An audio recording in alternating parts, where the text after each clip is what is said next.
Walang tawanan chat. Sige, bakit nagka-black ay yung juice? Bakit? Kasi nasa pack.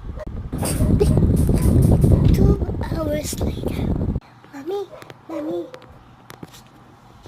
Paano mo natitiis yung sakit ng ulo mo sa mga anak mo?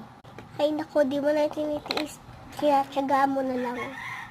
Kasi yung anak ko dun sa school ang kulit. Eh bakit ba? Kasi yung panganay ko, nag-ano daw siya. Basta may secret ay ba? Basta may asawa na siya.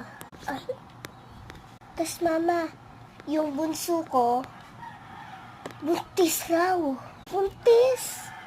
Ang bata-bata pa nun na buntis na. Pinagalitan? Hindi. Bakit di mo pinagalitan? Anong klaseng ina ka? Dapat nawawala ka na. Anong sabi mo nun? Sa sobrang inis ko, ma'am, sabi ko, Hoy, Anyoy! Ambisyosa ka, tigil mo ako.